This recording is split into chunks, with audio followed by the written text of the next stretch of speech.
शिवसेना उद्धव बाळासाहेब ठाकरे पक्षाच्या सर्वच पदाधिकाऱ्यांचा राजीनामा.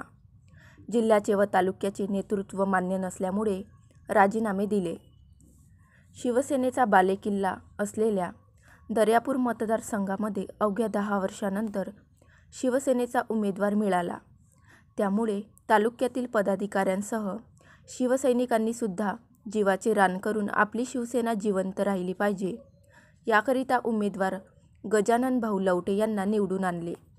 फक्त दर्यापूर तालुक्यातच नव्हे तर संपूर्ण अमरावती जिल्ह्यात 8 मतदारसंघातून फक्त दर्यापूर मतदारसंघातच शिवसेनेचा भगवा फडकविला.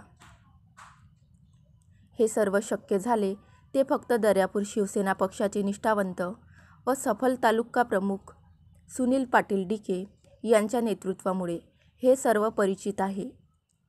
नुकत्याच झालेल्या अमरावती जिल्हा व दर्यापूर तालुक्याच्या पदाधिकाऱ्यांच्या फेरबदलांमध्ये सुनील पाटील डिके व त्यांच्या पदाधिकाऱ्यांवर अन्याय झाल्यामुळे तालुक्यातील सर्वच पदाधिकारी, शाखा प्रमुख व शिवसैनिक अत्यंत नाराज झाले आहेत.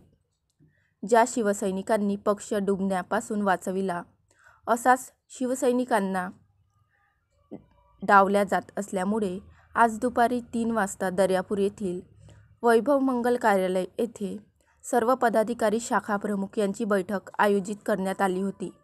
या बैठकीमध्ये तालुक्यातील सर्व निष्ठावंत पदाधिकारी, शाखा प्रमुख, युवा सेना, शिवसहकार सेना यांनी आपले राजीनामे दिले आहेत आणि लवकरच पुढील राजकीय भूमिका ठरवणार असल्याचे काही पदाधिकाऱ्यांनी बोलताना सांगितले.